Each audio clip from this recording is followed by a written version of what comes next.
game number 1 is getting underway right now, and strap in, boys. I expect this one to be going the distance. We'll laugh when they're both just playing Face Hunter. Well, Ostkaka, I love that he's mixing it up right now. I mean, I haven't seen him play a ton of Grim Patron Warrior, but this guy doesn't stream his practice, likes to keep everything under wraps. There's something else we didn't talk about in the differences between these two players. If you watch them during the games, they are drastically different. Ostkaka, one of the best poker faces I've ever seen. ErA really likes to wear his emotions on his sleeve. Yeah, that's true. Something else that's coming in here, too, is how much of these guys practice together, because these are both players from Root. Oh, yeah, this is actually another team kill match here. That drastically affects the way that you look at a match in this spot. I mean, maybe Ostkaka's got some insight into ErA that, maybe that other people don't have. Yeah, maybe he actually knows some of the method behind the madness that is ErA. Yeah, madness has been a kind term for it. I think it's been wildly unpredictable, again, except for Tempo Mage. Yeah, and so we kind of talked about how this match might go a little bit slower than the first two we've seen, and already we see it starting to happen here. Armor up, go. Yeah, I don't expect Ostkaka necessarily to play this Acolyte of Pain either. Knows that in this matchup it's important to be getting every piece of value that you can possibly get. Is going to play Acolyte of Pain, though. A little bit different than I expect, but maybe that's going to be some of his game plan, is that unpredictability. And it looks like ErA's just going to, hey, you got one, I've got one too. Yeah, I mean, what better way to take on an Acolyte of Pain than your own Acolyte of Pain? Yeah, now, what does Ostkaka do, or does he Fiery War X, or does he start to set up Deathblight to get extra value going forward? It's pretty tough to say at this point. I think he's going to go with Deathblight because he's got the Acolyte of Pain on board. But it's not to say that I think it's impossible to use Fiery War X here. I don't think there's anything wrong with having the extra armor. Yeah, I mean, you do get to armor up if you do that, but the problem is I think he actually wants to take a damage here at some point in time to, facilitate further future battle rages. The other thing it does too is it contests Sludge Belcher. There is a likelihood that ErA's playing Control Warrior. He has favored this a lot more than Grim Patron at this point. Ooh, that's a good addition to Ostkaka's hand. That's an okay one. He's got Inner Rage, Warsong Commander, and Grim Patron. Oh, look at this. He's going to go for it, and he's actually going to get a little bit punished here. ErA's got a copy of Brawl in his hand right now. Yeah, ErA's the kind of guy that always has Brawl in his Warrior deck. I don't know if I would ever move in against him. It's so scary. No, I sort of see it the other way. I think if a guy's always got Brawl in his deck, that you have to make these kinds of plays. Yeah, make him have it. Yeah. If they don't have it right now, I mean, ErA's just dead if he doesn't have Brawl. I wasn't saying it was a bad play. I was just kind of making the joke. He just always has it in all of his decks. Now, I think ErA wants actually the 5-1 to win this as well. Maybe the 3-2. I think he's fine with either one of those. A fresh Grim Patron wins, though, and you just see him just sigh in disbelief. Like, really? I have an Execute sitting in my hand right now. Yeah, I could have picked off one of these other ones. He doesn't have a weapon either. I mean, this is... Oh, that's a decent draw for Ostkaka here, too. Geez. If he wants to get really aggressive, he could Warsong Commander and slam this turn. Yeah, I'm curious how he's going to tackle this one. I mean, the fact that he's seen no weapon from ErA so far, he just saw him Brawl this turn, I don't think there's a problem with something like Frothing Berserker on this board. Just to get pressure. He can even go Warsong Commander, Frothing Berserker, Whirlwind. Yeah. Start getting really aggressive. Well, he is 1 mana short of being able to use the Whirlwind this turn, but looking at his next couple turns, Okay, this isn't a bad spot, I think, to even do something weird like double Warsong Commander. Because one of them is so likely to live if you play it on the board and your opponent doesn't say a weapon's their only answer. He hasn't even had a weapon yet.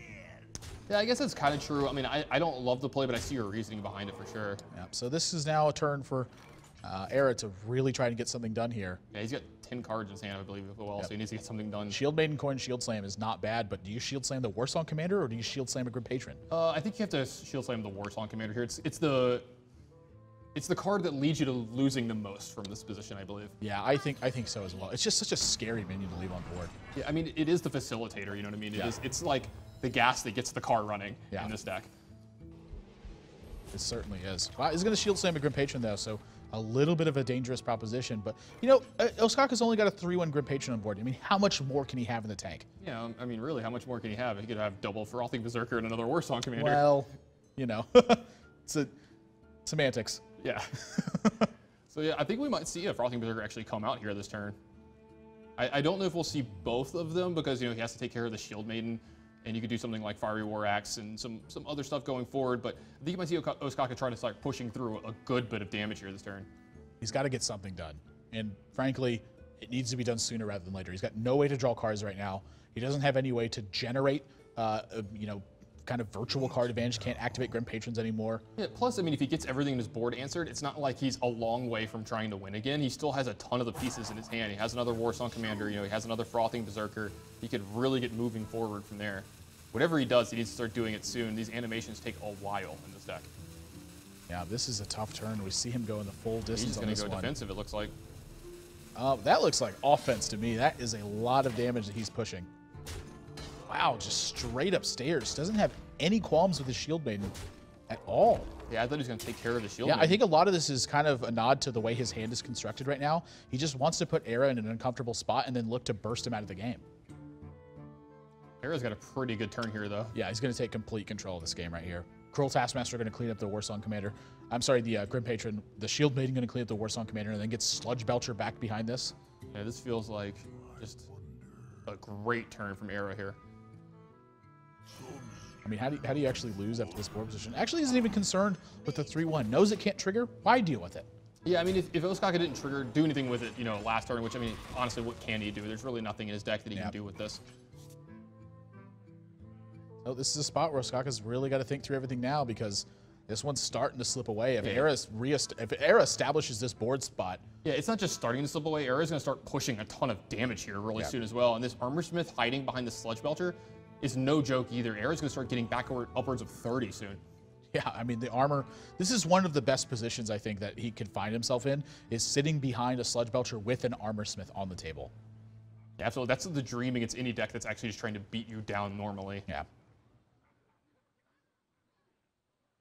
Going through every single line of play. You can just see the wheels turning. Yeah, this is going to be such a chess match between these two. There's going to be a lot of jockeying for position and games back and forth and trying to figure out what's my best plan against, you know, the range of hands that he has in this situation. I don't expect to see too many really fast turns from these guys. Yeah, I certainly don't either. But now how do you play this turn? Is this just armor up pass? Oh, that's ugly. Oh, that's got to sting. I mean, when you have 6 cards in your hand and you actually have nothing to play. Now, is that scary when you're on the side of ErA? You see him with 6 cards and he's just like armor up pass. Like, yes and no. I mean, I think it is a little bit scary, and you can even see him thinking about this whirlwind right here. You know, just I think if he gets to a high enough life total, he is going to feel fine about it. But you know, I would tend to favor holding on to this whirlwind. I think you know you've got 2 executes in your hand. Why expend it? You know, do you need to be at higher than 27 right now? Yeah, you see, ErA is thinking about not attacking here to not give him an extra draw of something like Battle Rage. Which is really interesting, actually. This is a deep play from ErA here. Yeah, I mean, the fact that he's got his Alex Strauss in his hand, I think is... Yeah, I think that's actually a good play if he's going to Alex Strauss next turn. I would just not attack. Yeah, so I think when he attacks, it's really a matter of keeping his options open. Yeah, he's going to be able to play like Dr. Boom plus Execute next turn, or Dr. Boom plus Execute plus, you know, Cruel Taskmaster. Dr. Boom Whirlwind. Yeah, Dr. Boom Whirlwind, a whole bunch of awesome plays next turn. You got to believe, you know, he took all that into consideration. I think it's awesome that he like took the time to make that thought process there. It's a really good spot to think about because if you're going to Alex Strauss your opponent next turn, it's actually correct not to attack of your Shield Maiden there, which is a weird spot here in this game. Yeah, but I think the attack is probably preferable, again, just to keep his options open this spot. And what he's trying to deny, again, is that extra card draw off of something like Battle Rage.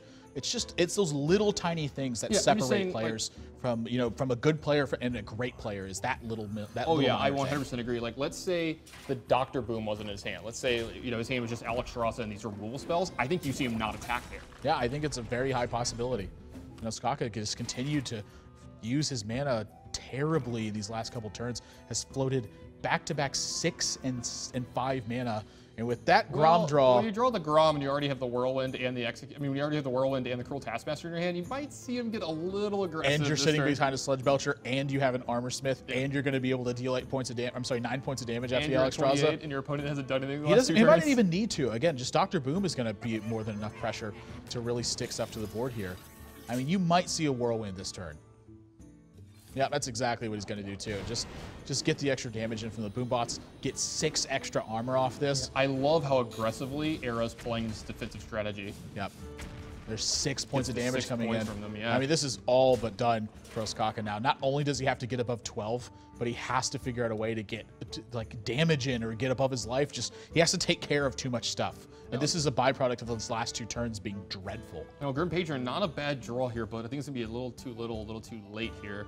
He has the Warsong Commander into Grim Patron, and then he could use Whirlwind and Cruel Taskmaster. No, that's 11 mana, so you have to only have Cruel Taskmaster. Yeah, he doesn't have enough resources. Yeah, the big problem is that he doesn't have enough mana to get everything done, and every single time he Whirlwinds, ErA's getting more armor from it as well. Yeah, he really needed an Emperor Thoros on trigger this game.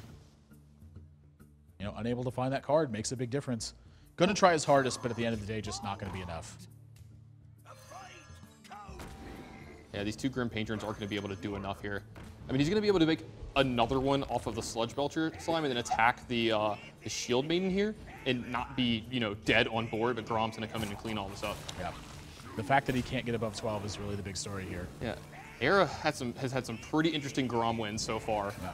It's just, again, trying everything he can, but it's just too little too late. Just brutal to see.